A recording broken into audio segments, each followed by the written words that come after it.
I'm hoping you're well. These blocks of auditing and assurance. And so we can have some quick recap of the topic, audit documentation and working papers, before we go to the past papers and view some 2-3 questions. And then we know where we shall proceed on. And so, what is audit documentation? What is audit documentation?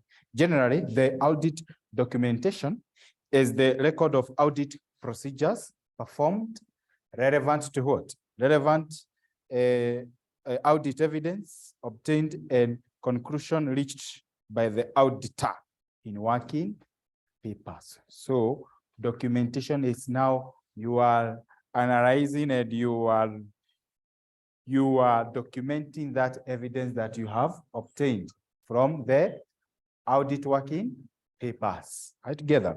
And the working papers are all material prepared, corrected, and retained by the auditor in the connection with the audit. That is the difference between the audit documentation and working papers. Say the working papers are all material prepared, corrected, and retained by the auditor in connection with the audit. Are you together? Yes. And examples of the working papers,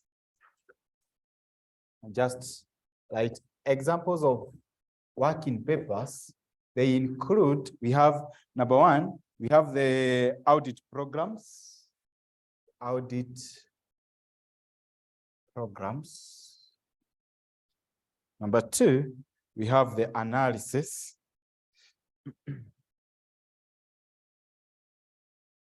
We have issues of memorandum.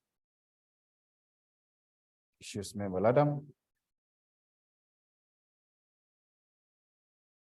You can also write circularization.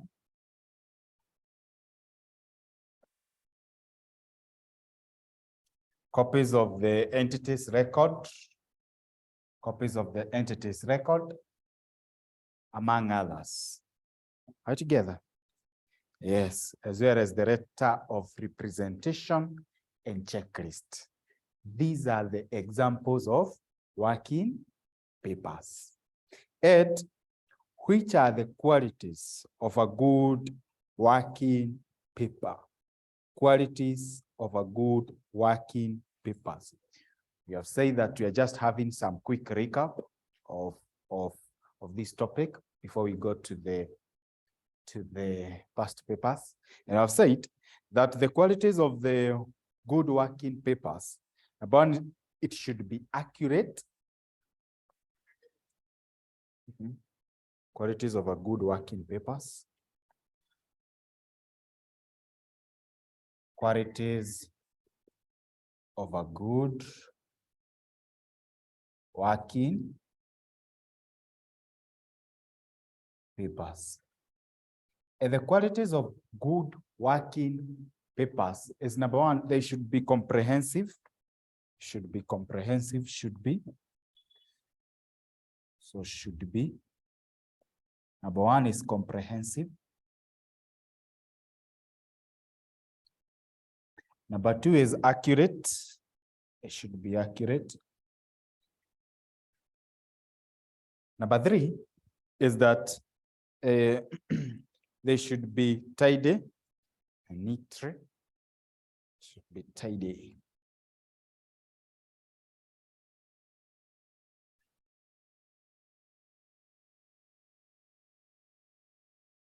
Number four is that they must be clearly explained, clearly explained, clearly explained. Number five is that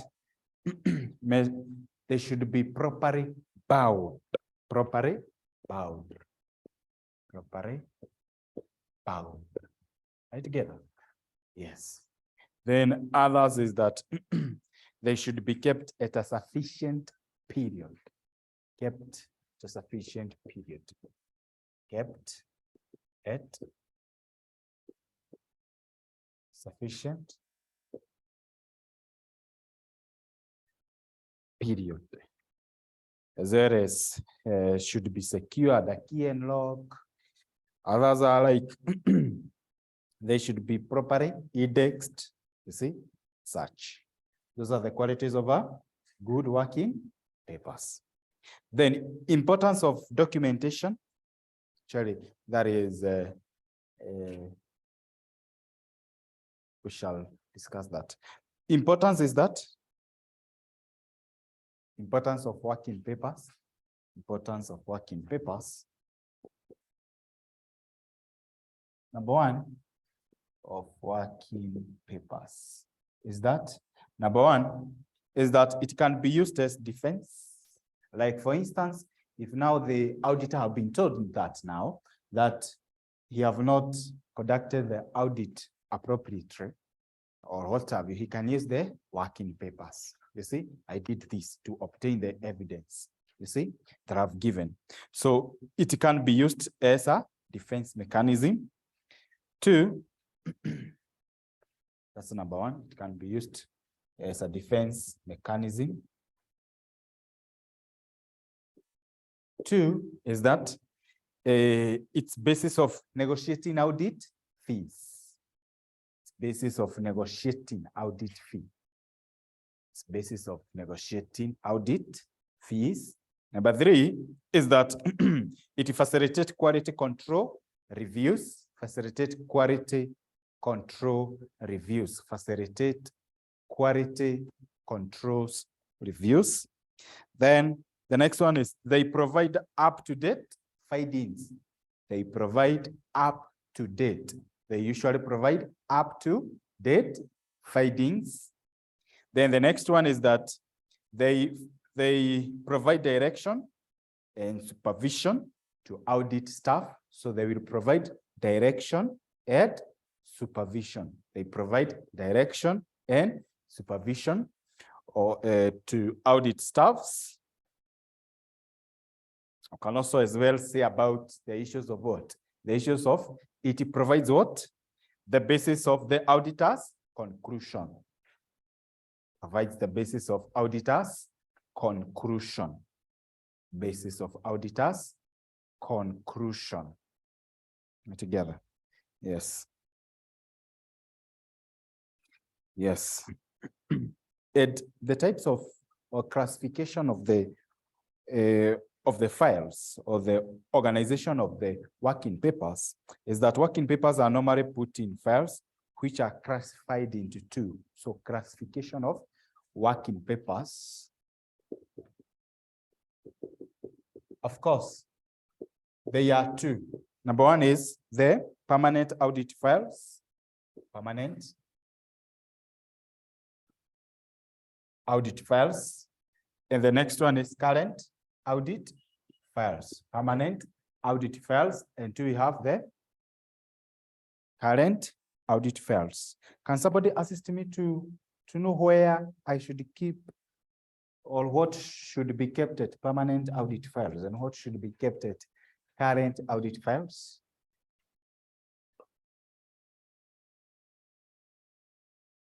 Yes. Yes. Yes.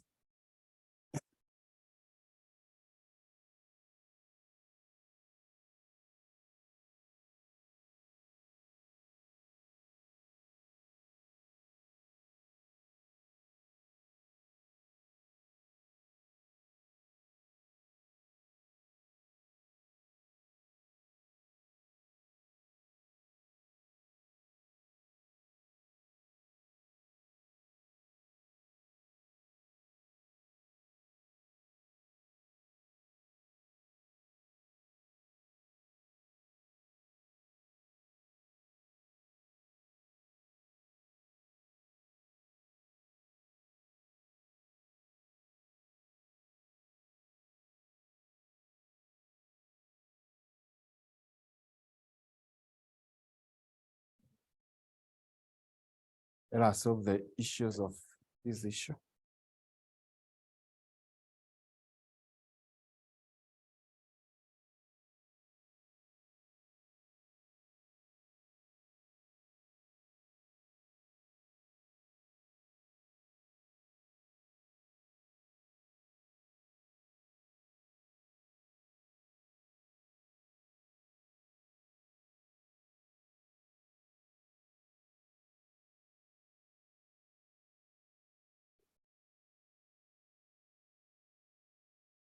How should we keep?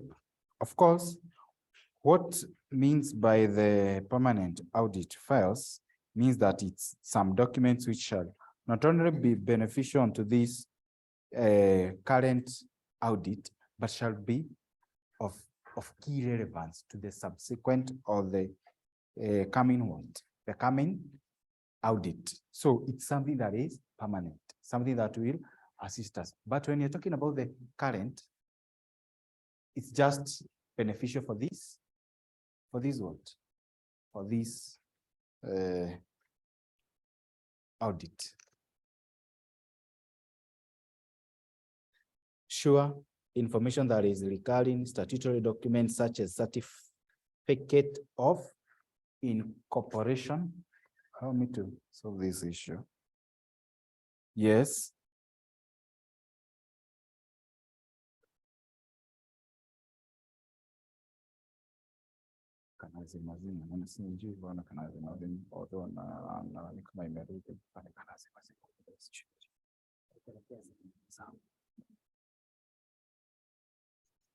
And so, permanent, we usually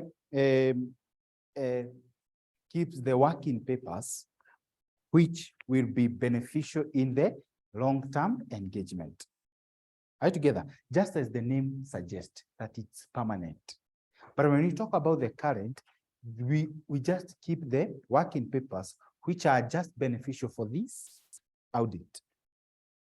Are you together? Or for less than 1 year. So some of the things that you can keep at the permanent audit files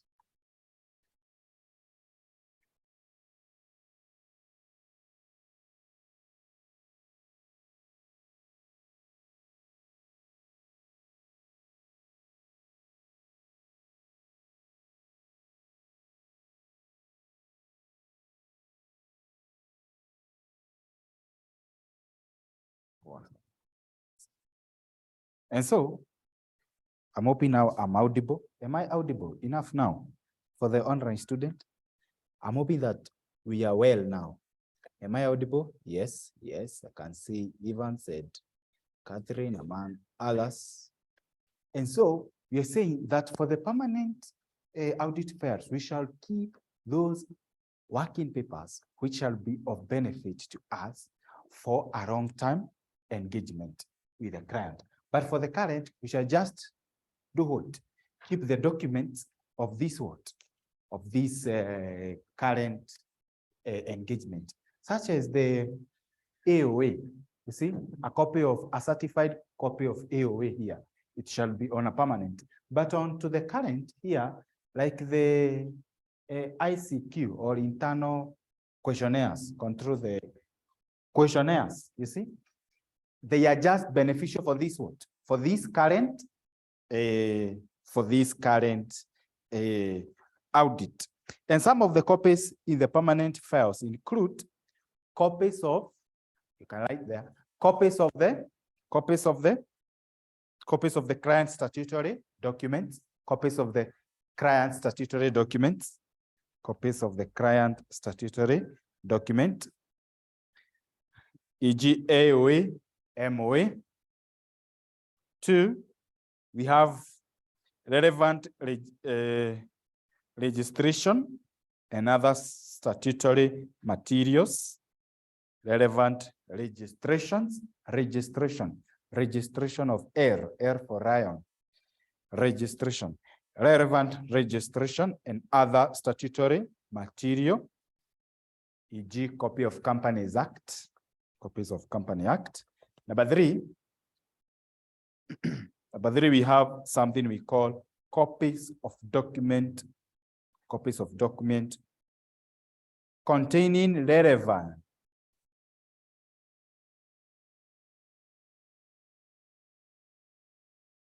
copies of document of continuing relevance, copies of document of continuing relevance, copies of document of continuing relevance to the auditor, such as the engagement letter. To the auditor, such as the engagement letter. The next is the list of lawyers, list of lawyers, comma, bankers, and stockbrokers, insurance brokers and advisors. Number five, the physical address and postal address of the company, the physical address and postal address of the company, the physical address and postal address of the company, the physical address and postal address of the company, the physical address and postal address of the company. The next one is a description of the entity, business, and its operation. A description of the entity, business, and its operation. And those, some of the things that you usually keep in the permanent audit files. Right, together, the engagement letter, a list of brokers, the statutory documents such as the AOA, MOA, you see, such. Right, together. Yes, then the current audit files. Let's go to the current audit files. Current audit files. V2 current, or anything that is of current. So they involve, number one, we shall have what? We shall have a copy of management letter, a copy of management letter, a copy of management letter, a copy of management letter.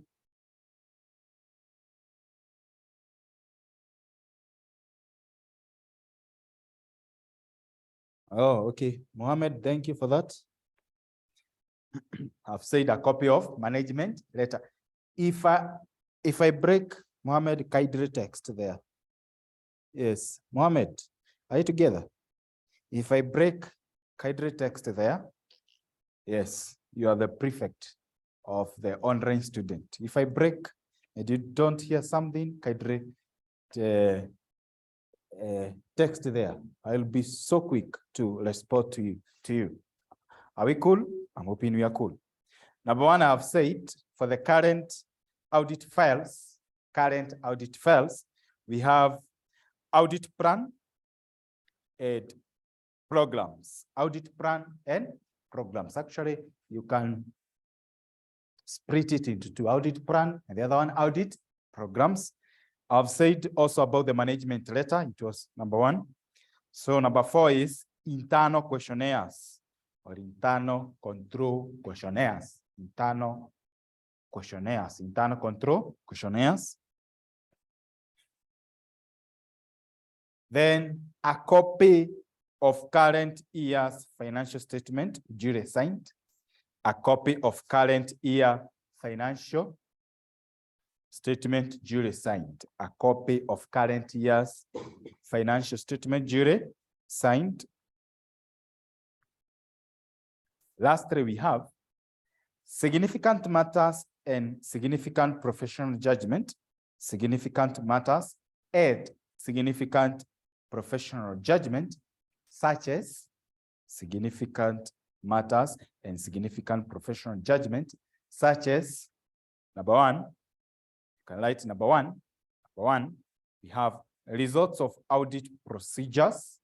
A result of audit procedure. I've said whatever you are writing is significant matters and significant professional judgment, such as number one, you say results of audit procedures, a result of audit procedures. Number two, matters that give rise to significant risk, matters that give rise to significant risk, matters that give rise to significant risk.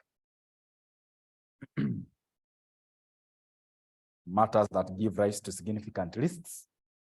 3 is difficulties in applying the necessary audit procedures. Difficulties in applying the necessary audit procedures. And lastly, rationale of the audit conclusion. Rationale of the auditor's conclusion. Can write about also about the factors that affect the form, content, and extent of audit engagement. Factors that affects the form, content, and extent of audit documentation.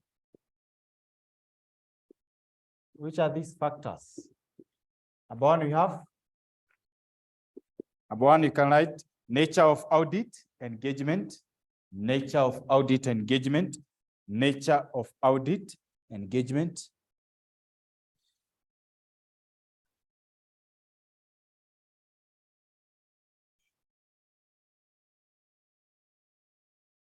I'm answering you in a minute, Marion. Yes. Actually, we shall write more about whatever you have asked. Number one is the nature of audit engagement. Nature of audit engagement. Number two, we have identified risk. Identified risks. Number three, we have something we call audit methodology used. Audit methodology used. Number four, we have size and complexity of the business. Size and complexity of the business.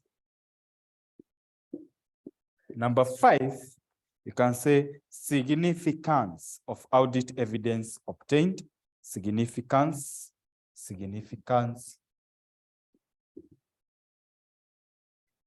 of audit evidence obtained. Number six, you can say about the nature and condition of the client ICS. Nature and condition of the client ICS and accounting system. And accounting systems. Then you can talk about the limitation. Limitation of gathering working papers. Limitation of gathering working papers. Limitation of gathering working papers. They include, one, we have lack of cooperation from the client. Lack of cooperation from the client and staff and management. Lack of cooperation from the client, staff, and management. Number two, you can say technicality of the client business. Technicality of the client business. Technicality of the client business. Technicality of the client business. Next, you can write incomplete records. Incomplete records. Incomplete records. Next, you write weakness in the internal control system. Weakness in the internal control system. Weakness in ICS. Then you say it's time consuming. It's time consuming. It's time consuming. Next is lack of cooperation from that parties. Lack of cooperation from that parties. 7, you can say may be expensive. May be expensive. May be expensive. Yes. Then, the types of working papers are two. Together. The types of working papers are two. Remember, here we are talking about the organization of the what? of working papers about permanent audit files and current audit files. Now we are here at the types of the working papers, types of the working papers. And number one, we have all its classification or classification of audit. Oh no, classification of working papers, types of the working papers.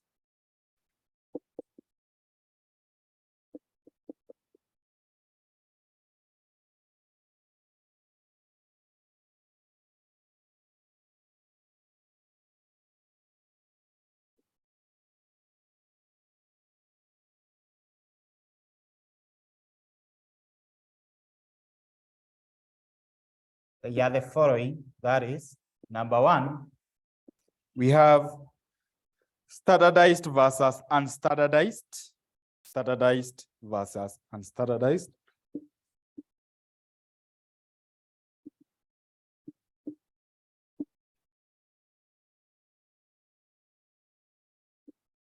Number two, we have manual versus automated. Manual versus automated.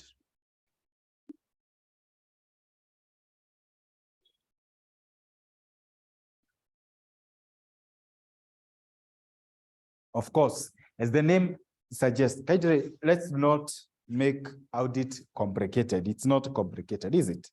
Yes. As the name suggests, standardized, meaning that there is a what? It can be used by all the audit, you see? But what about unstandardized? So it is specific to a particular what? A particular audit assignment, is it? But standardized, these are the working papers that can be used by all. Like, for instance, we talked about the engagement letter being part of the permanent audit files. Do you remember? So that meaning that even if you just need to engage to another client, you just highlight the what? You just change the client. All other content is standardized. But when you are talking about unstandardized, it's like the questionnaires. You see, they shall be totally different. Then automated. Automated is through use of machines. Manual is through and digitalized. You see, and now most of the questions that they usually ask is benefits of automation. Benefits of automation. Benefits of automation. You can see we are almost done with this. Benefits of automation. Number one, you can say they free up storage space. They free up storage space. They free up storage space. Number two, you write and say information is safer. Of course, information is safer. Information is safer. Then the next one is they encourage uniformity. They encourage uniformity. They encourage uniformity. They encourage uniformity. Next is that greater possibility of sharing. Greater possibility of sharing. Greater possibility of sharing. Greater possibility of sharing. Then next is they free up storage space. Oh, I have said that one. You can say facilitate quick risk assessment. Facilitate quick risk assessment. Facilitate quick risk assessment. Facilitate quick risk assessment. Then next is it enhances confidentiality. Enhances confidentiality. Enhances confidentiality. I've said greater possibility of sharing. Galaxy A50. Greater possibility of sharing. Are you together? Galaxy.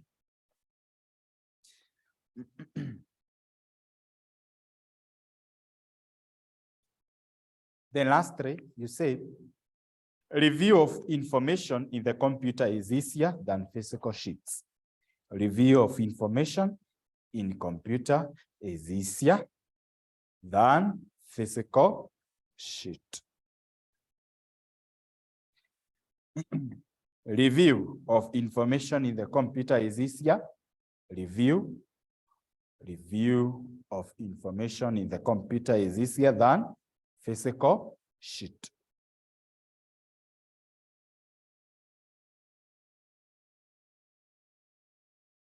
Betty Mahida, kindly check your connectivity. So the challenges of automation.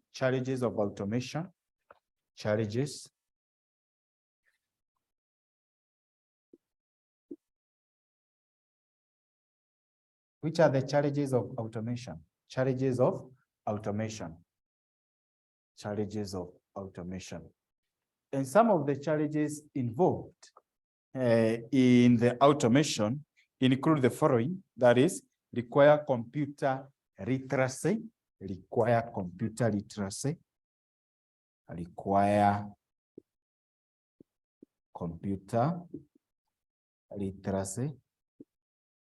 Number two, you say high risk of unauthorized data alteration, high risk of unauthorized data alteration. Number three, you say a risk of data destruction, risk of data destruction by virus, risk of data destruction, that is through what? By the virus. Number four,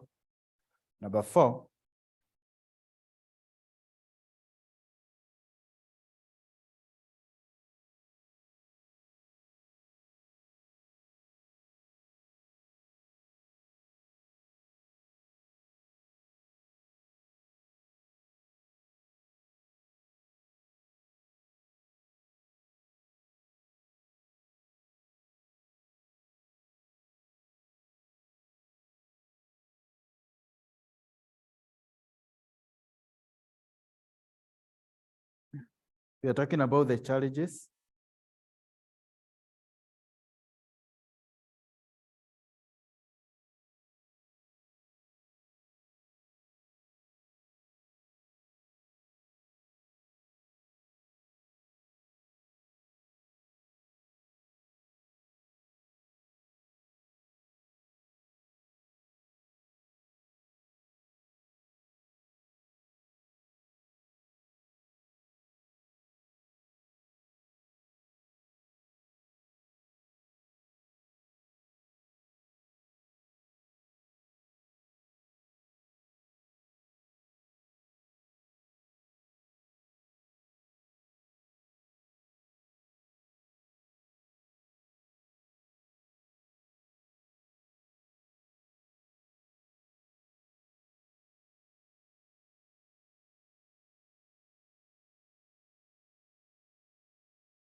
Yako.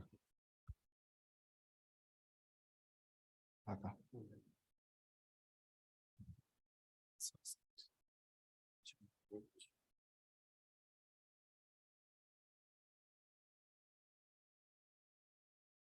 we are talking about the challenges of automation. And I've said that number one, they require computer literacy. Number two is that a high risk of unauthorized data alteration. Number three is risk of data destruction by virus. Number four, you say require a lot of computer, or it's time consuming. It's time consuming, or require a lot of time. It's time consuming. Then you, as you say, softwares are expensive. Softwares are expensive. Lastly, we shall talk about the custodian and ownership of the working papers. Custodian.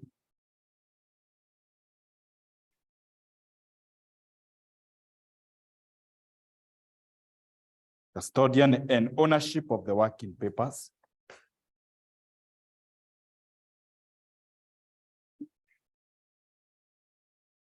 And I'll just give who owns the working papers? We have talked about them. Who?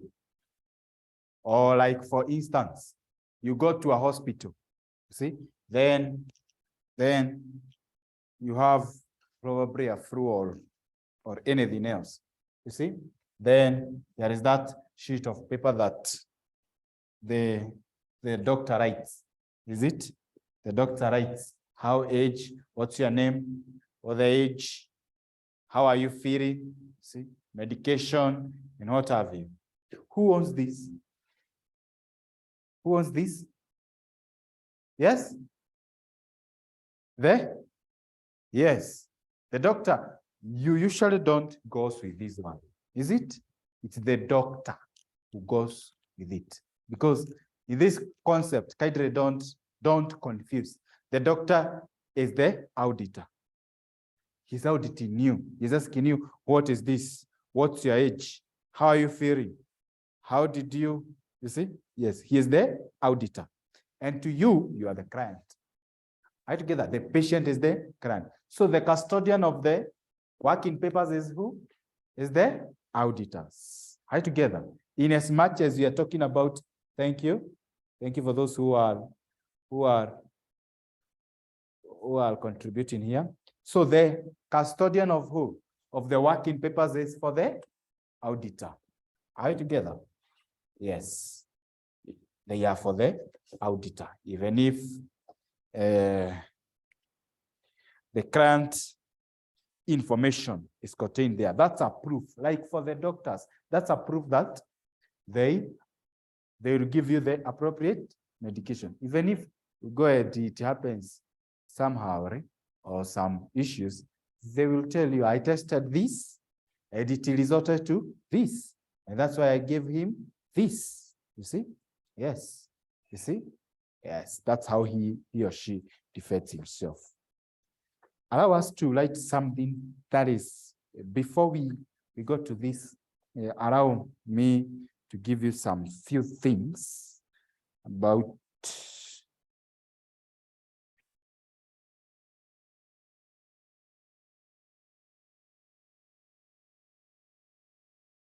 let's write written representation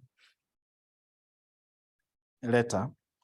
There's some definition that really makes some what? Make some issues. Let's write this written representation letter. Written representation letter. And we say it's the director's explanation. It's the director's explanation. It's the director's explanations where auditors have been unable to get evidence. Where auditor is unable to get evidence. That's written. Actually, it can be representation letter or written representation letter. It can be either be tested representation letter or written or representation letter.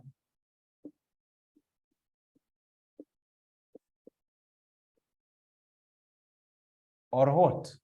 Or written management representation letter. So it's written management representation letter. Written management representation letter. It just means the same. All right, together. Let's write two. We have the management letter. Management letter. Management letter. Management letter. And you say, you can write and say,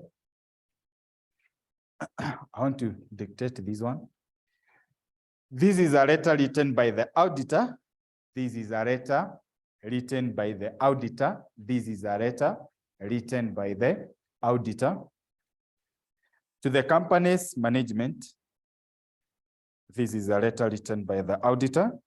To the company's management. To the company's management. To the company's management.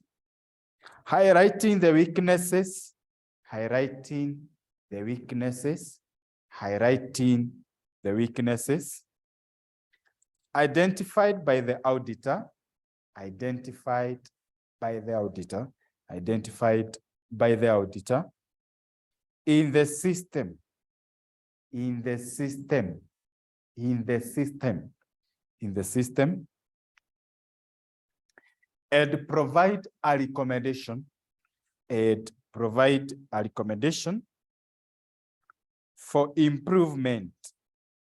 For improvement. And any other matters of concern. And any other matters of concern that the auditor may wish. That the auditor may wish to raise with the management. That the auditor may wish to raise with the management. I've said this is a letter written by the auditor to the company management, highlighting the weaknesses identified by the auditor in the system and provide a recommendation for improvement and any other matters of concern that the auditor may wish to raise with the management. With the management. Let's also talk about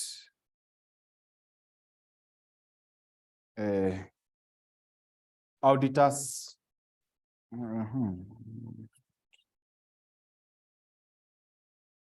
The letter of engagement. The letter of engagement. I'd write, I'll dictate. No, I'll just lecture it. The letter of engagement. The letter of engagement. And you write and say, upon acceptance of the appointment as auditor, upon acceptance of the appointment as auditor, upon acceptance of the appointment as auditor, upon acceptance of the appointment, upon acceptance of the appointment as auditor, upon acceptance of the appointment as auditor, the auditor shall prepare and submit to the management. The auditor shall prepare, and submit to the management.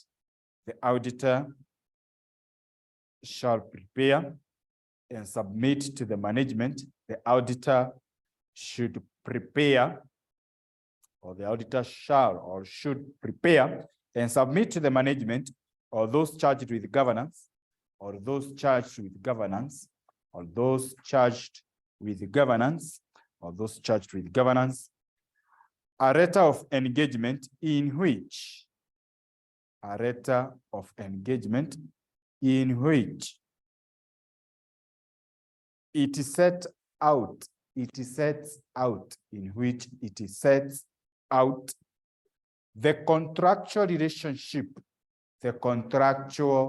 relationship between the auditor and client, between the auditor and the client, between the auditor and the client. I've said upon acceptance of the appointment as auditor, the auditor shall prepare and submit to the management or those charged with governance a letter of engagement in which sets out the contractual relationship between the auditor and the client.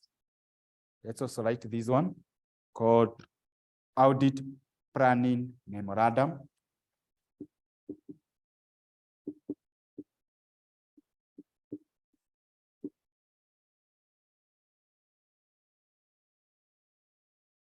Audit Planning Memorandum, Audit Planning Memorandum, and say, is a document containing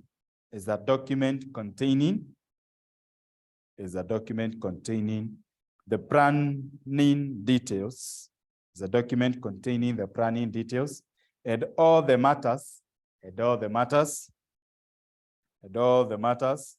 that will be relevant for the conduct of the audit.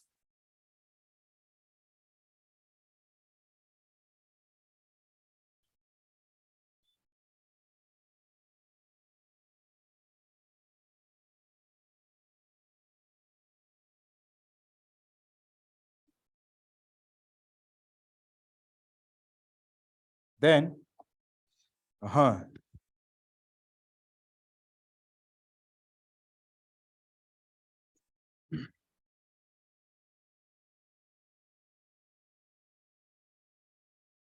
go and check auditors expert as well as the management expert.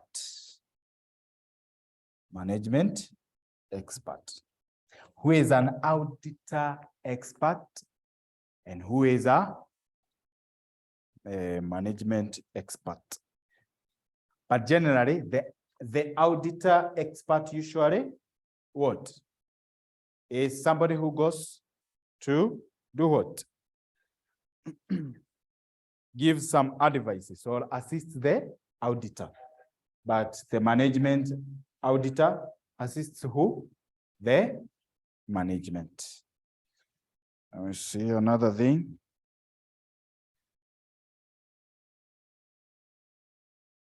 Yes. Any other question? Now let's check the issues of Mohammed. I have seen your suggestion. Yes.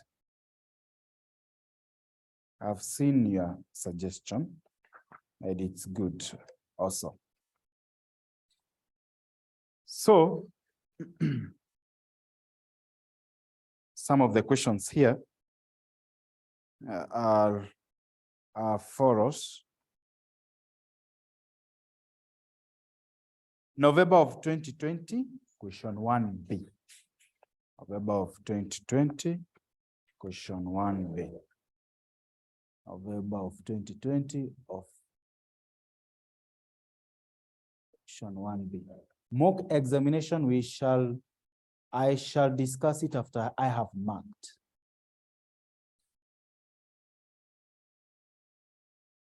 Mohammed, I think you have joined us recently. So I am understanding. So conduct of the audit examination to stack 1.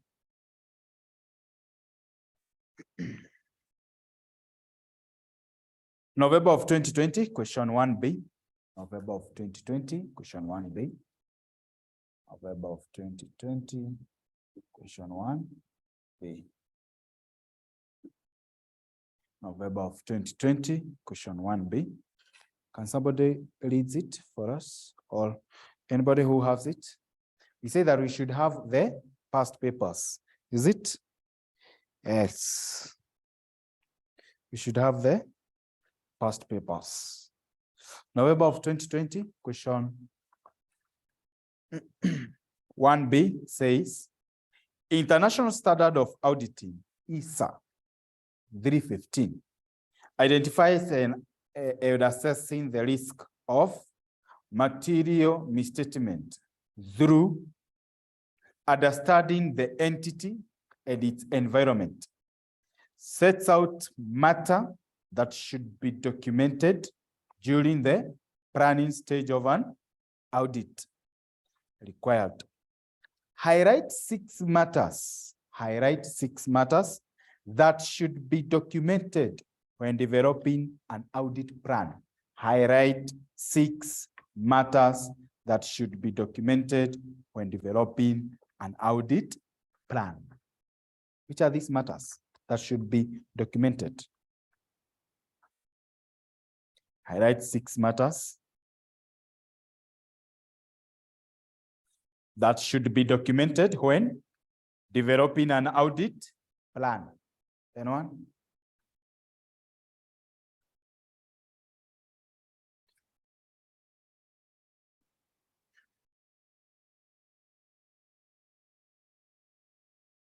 You can write number 1. Let's write number 1. Number 1, talk about risk assessment. Risk assessment. Risk assessment. Next is the materiality level set. The materiality levels set. The materiality levels set. The materiality levels set. 3, background information about the client. Background information about the client. Background information about the client. Background information about the client. Then staffing requirement. Staffing requirement. Staffing requirement. Staffing requirement. Then next, the job timetables, giving the dates and timing of the audit work. The job timetable. The job timetable. The job timetables, giving the dates and the timings of the audit work.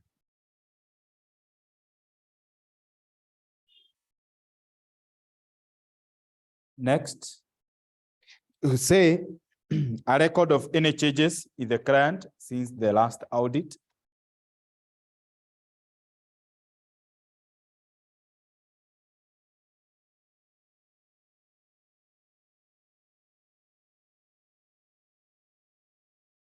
Say the record of any changes in the client since the last audit. The next is summary of the terms of engagement. Summary of the terms of the engagement.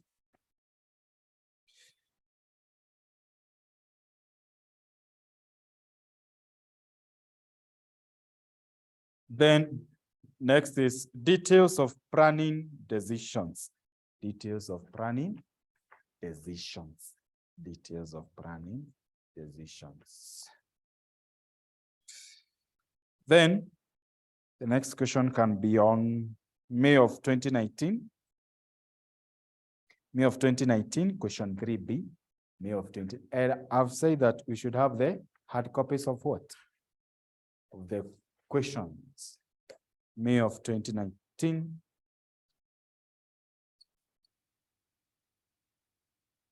Question 3B. May of 2019, question 3B.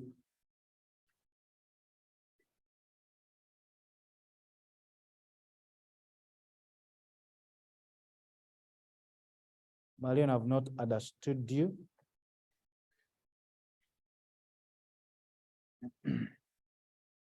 May of 2019, question 3B says like this, that examine 4 contents of working papers in circumstances where the auditor has used analytical procedures, substantive testing in carrying out his audit engagement. Examine 4 contents of working papers in circumstances where the auditor has used analytical procedures,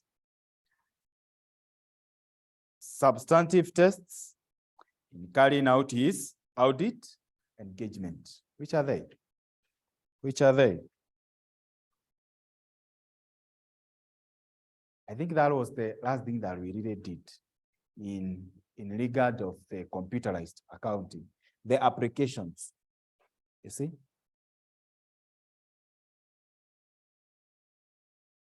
The application. You see? Just right? Yes. Or its application, or what can you, which is the process? You see? Which is the process? The using of, now, don't to give me the, don't me to give you the, one is, if I define, I will have given you the answers already. Use of what? One. Let's write ratio analysis. Ratio analysis. Ratio analysis. That is ratios used for analysis. 2, trades. Trades used in which financial period have been considered. Trades used in which financial period have been considered.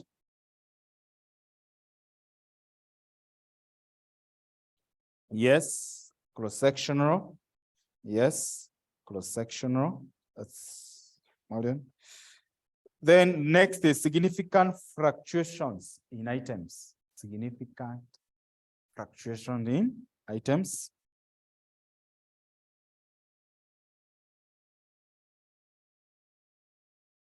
Number next is budgeted and actual values. Budgeted and actual values. Budgeted and actual values. Budgeted and actual values.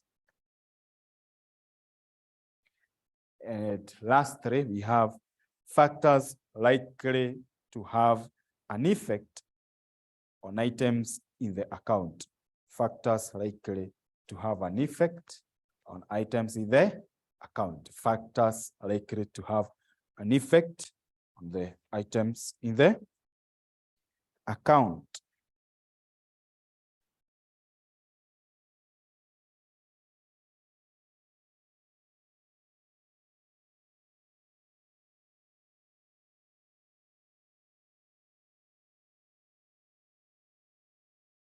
Some of the questions are just direct. Like for instance, the December of 2021 is direct to what we have been doing. You see? The audit documentation haven't been tested or read, or they haven't been keenly been examined. And that's why it's worthwhile for us to go and figure it out. Everything, you might be surprised. But some of the questions asked here, they are just direct, such as the December of 2021, question 1C. It says that the international standard of auditing, ISA 230, audit documentation requires that there should be adequate documentation of the work done to support the opinion expressed on the financial statements. Required, discuss 4 reasons why auditors should maintain detailed audit working papers. That's something which is direct that is on to the what? To the papers. But you can do this, that is on January 2022, question 1B. January of 2022, question 1B.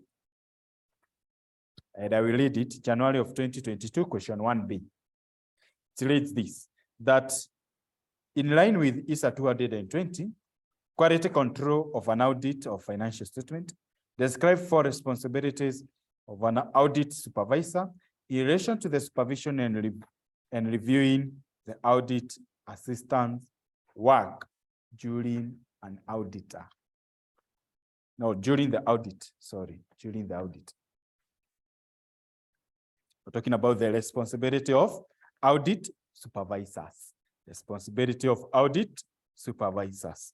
In relation to supervising and reviewing the audit assistant work during an audit. Number one, you can say to check whether the audit assistant are following the audit program.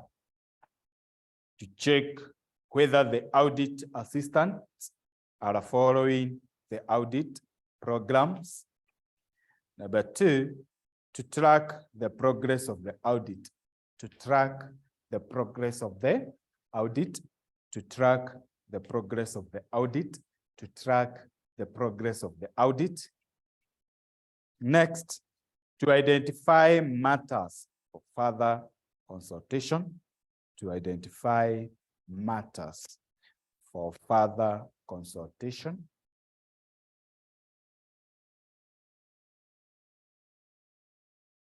Next, to address the significant matters arising during the audit. To address significant matters arising during the audit.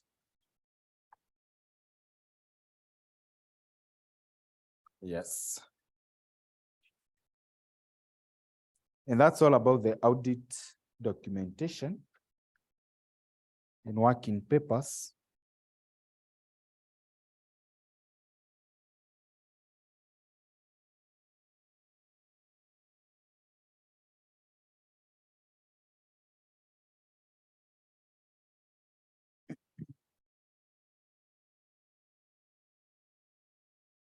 We can as well check onto the next few minutes, all the way to 7:30.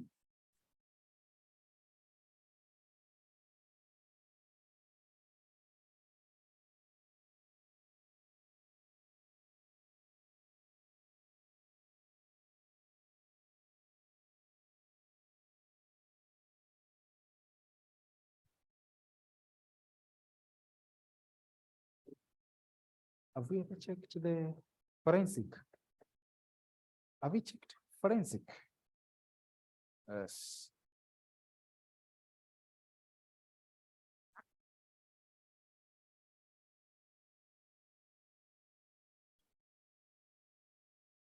For the next minute, we can check about the issues of what? The forensic accounting. Is it? Forensic accounting. Forensic accounting. And I shall be so quick.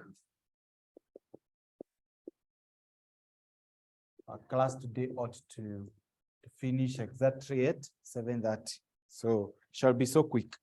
And so I shall share the notes in the group later of forensic accounting.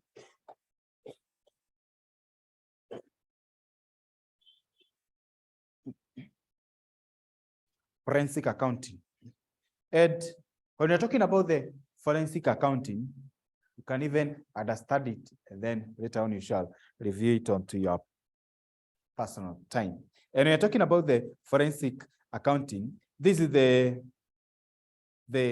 use of the accounting skills, right, together to investigate fraud and embezzlement, and to analyze the financial information for it to be used at a court proceeding. You are using the accounting skills to conduct investigation so as they can be used for at a legal proceeding.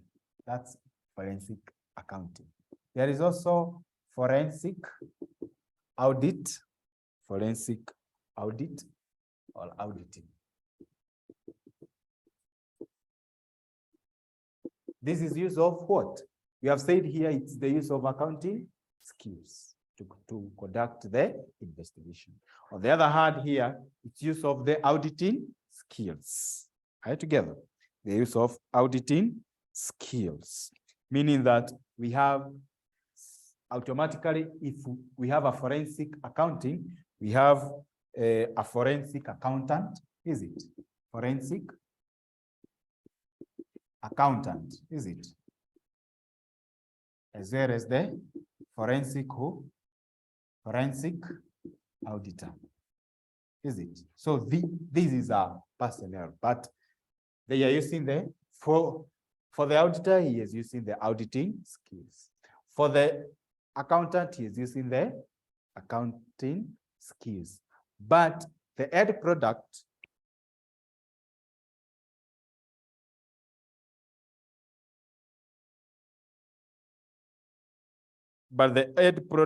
in here is that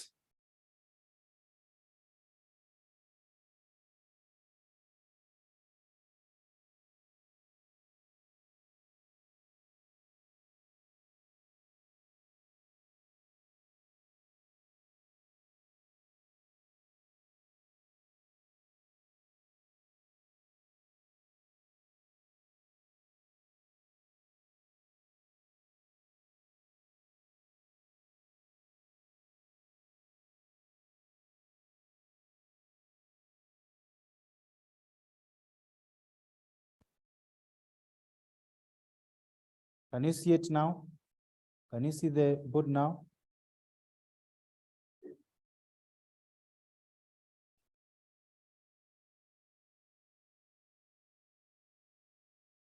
Am I audible?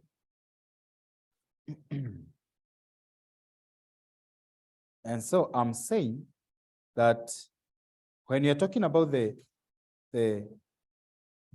issue with the forensic audit, it's using the auditing skills, whereby the forensic accounting uses the accounting skills. Are you together? Yes. And so in here, some of the applications of the forensic accounting, remember that we are doing some investigation.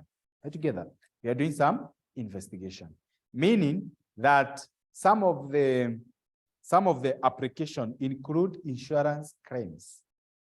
Application of the forensic accounting include insurance claims.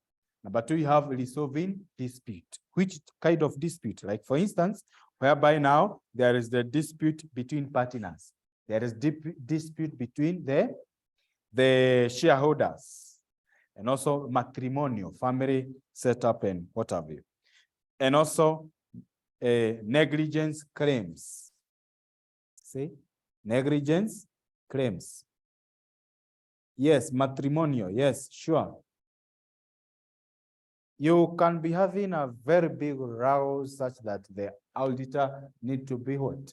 A forensic accountant or a forensic auditor need to be involved.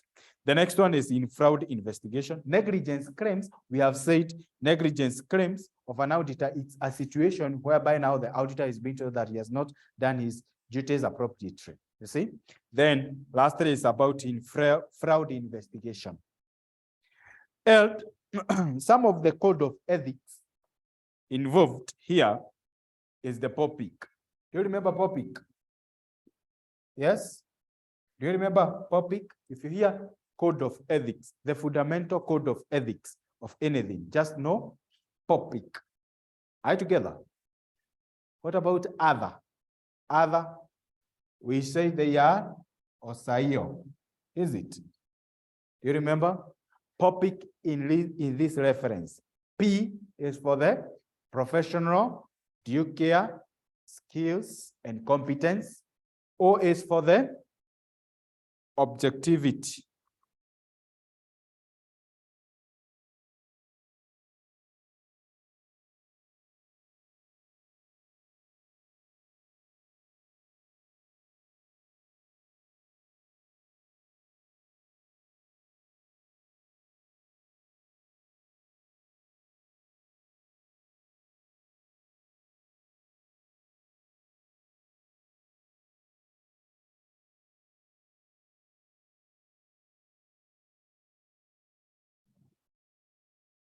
And that's POPIC.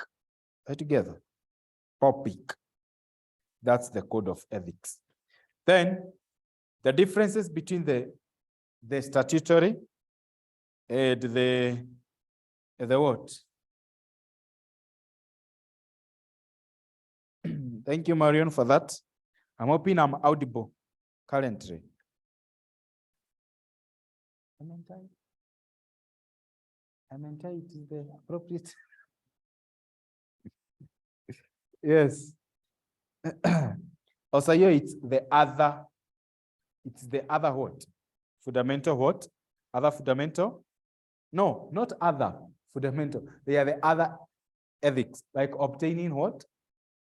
Obtaining the audit work, the issues of the independency, you see, such, accepting the engagement, such. POPI case, professional behavior for P, O is for the objectivity, P is for the professional what? Behavior, I is for the integrity, C is for the confidentiality. Then,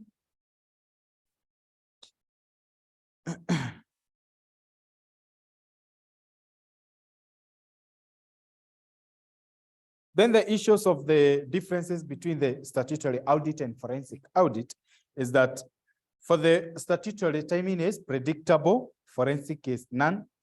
Then for the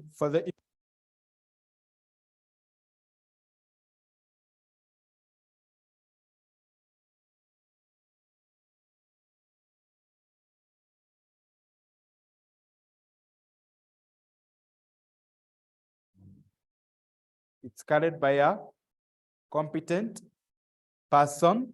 Then statutory audit, it's a legal requirement.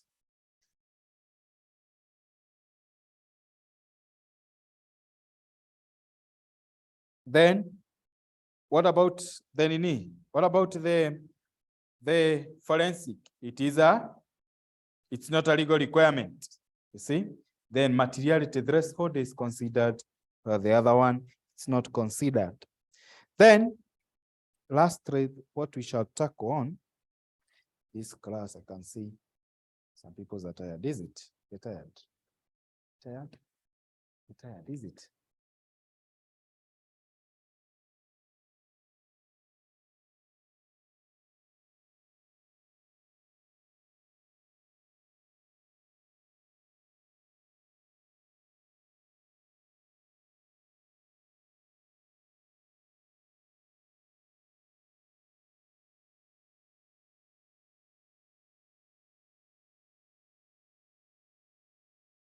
Yes, thank you, Evans.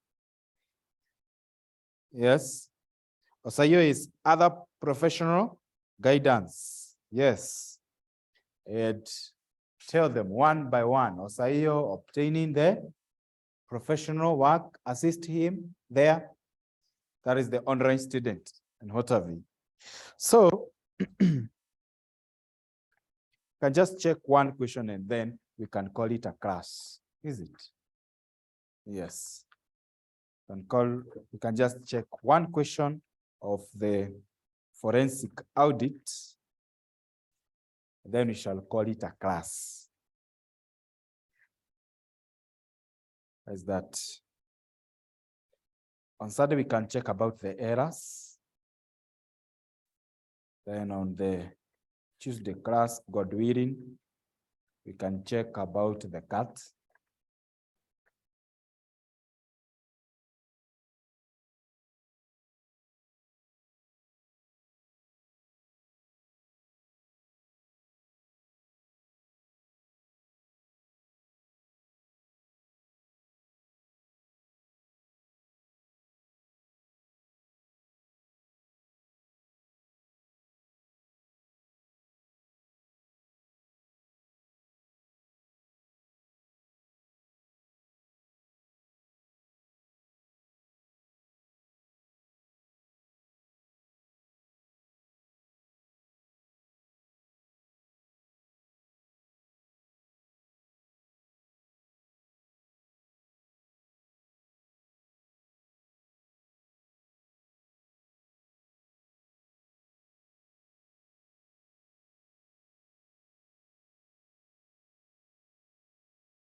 I'm hoping that I'm audible enough. I'm hoping that I'm audible enough for the online student. And some of the questions that you shall find here about the issues of the forensic accounting is like the definition of the forensic accounting that was on November 2015, November of 2015, November of 2015, question 1A.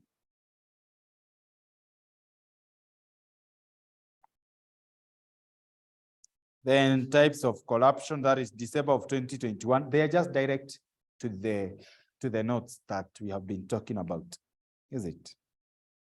Yes. Thank you, Evans. Thank you, Evans.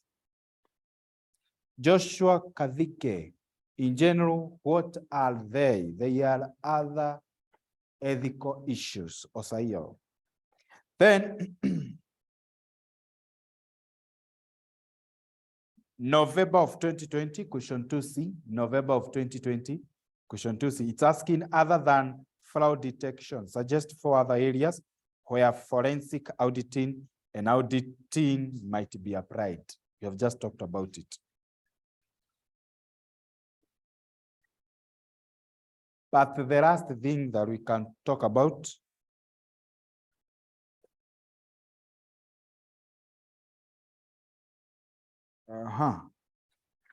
it's about the fraud triangle. Is it? Do you remember the fraud triangle? Do you remember the fraud triangle? I've seen it somewhere. Whereby we have the issues of what? We have what and what? That's the last thing that we shall discuss. Yes, it's here. We have the fraud triangle.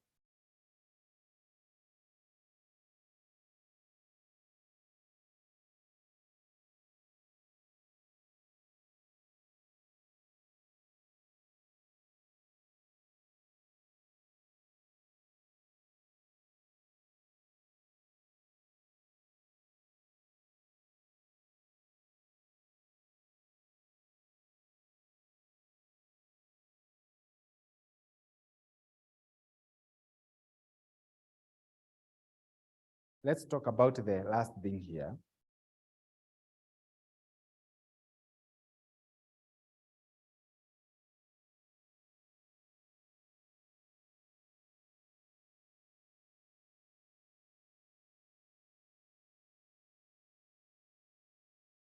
Am I audible, online student?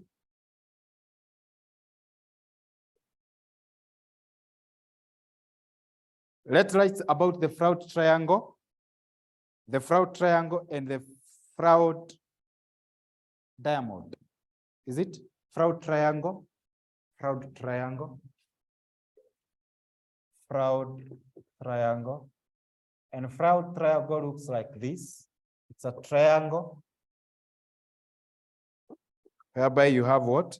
You have the pressure. There is pressure. Opportunity. And rationalization.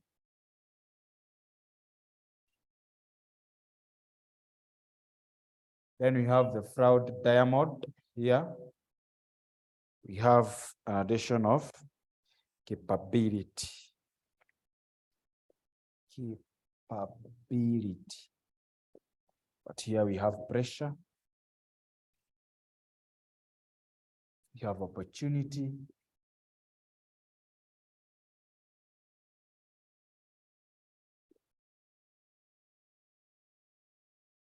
We have rationalization.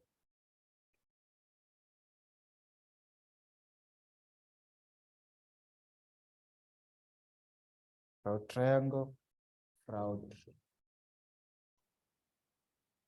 diamond.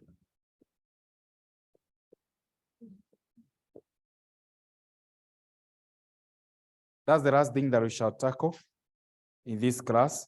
That is the fraud triangle as well as the fraud what? Fraud diamond. You have said the fraud triangle have the following. We have the pressure. You have been pressured to do something. Then you have an opportunity to do it. Then lastly, you have what? The rationalization. Just rationalize. Then throughout entire mode, you have the pressure, opportunity, rationalization, and you are capable to do the fraud.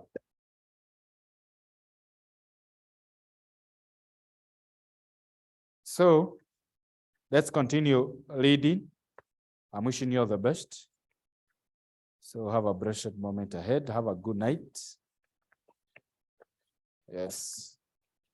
May you continue to read and to understand whatever you are studying. A friend of mine just called me and told me that, yes, Simon, when you're praying, pray for me, because now nasoma pahali hata nasijamaliza hiyo karasa nikiwa na hapa hivi ni sasa au na hapo pengine. It's long. See? Yes, may God help us. Is it? May God help us. Yes. So have a good night, and I'm wishing you all the best. You take care of yourself. Thank you. Yes. And may God give you dreams of revelation of what you're supposed to read. Good night.